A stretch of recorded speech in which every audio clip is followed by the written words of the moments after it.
ரொம்ப நாளாக யோசிச்சுட்டே இருந்தேன் இந்த மணி பிளான்ட்டெல்லாம் கொஞ்சம் க்ளீன் பண்ணோம் அப்படின்ட்டு. ஏன்னா வந்து அந்த ஃபுல்லாக அழுகி போயிட்டு இருந்தது சைடில். அது இல்லாமல் இந்த ஓரத்தில் இந்த கம்பி மாதிரி இருக்கு இல்லையா, அங்கே ஃபுல்லாகவே வந்து பார்த்திங்கன்னா என் பொண்ணு செடி இலையெல்லாம் ஃபுல்லாக பிச்சு விளையாடிட்டு இருந்தா. சரி நான் ஒரு வழியாக அதை வந்து க்ளீன் பண்ணணும் அப்படின்னு நினச்சிட்டே இருந்தேன். இன்றைக்கி தான் அது பண்ணணும்னு தோணுச்சு. ஆசையாக நட்டு வச்ச மணி பிளான்ட் இங்கே அங்கங்கே வந்து அழுகி போகும்போது கட் பண்ணவே கஷ்டமாக இருந்துச்சு. சரி இன்னும் ஒரு வழியை கட் பண்ணி எடுத்துடலாம். அப்புறமா வந்து மொத்தமே வந்து வேறு எல்லாமே அழுகி போயிடும் அப்படின்றதுக்காக எல்லாத்தையும் மனசே இல்லாமல் எல்லாத்தையும் கட் பண்ணேன்.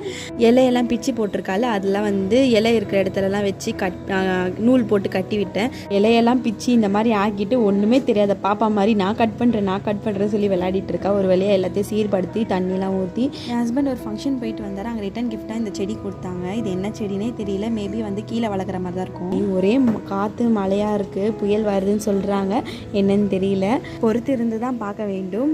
பிரெட் டோஸ்ட் வந்து பண்ணிவிட்டு நாங்கள் டீ குடிச்சிட்டு இந்த டே கம்ப்ளீட் பண்ணிட்டோம்.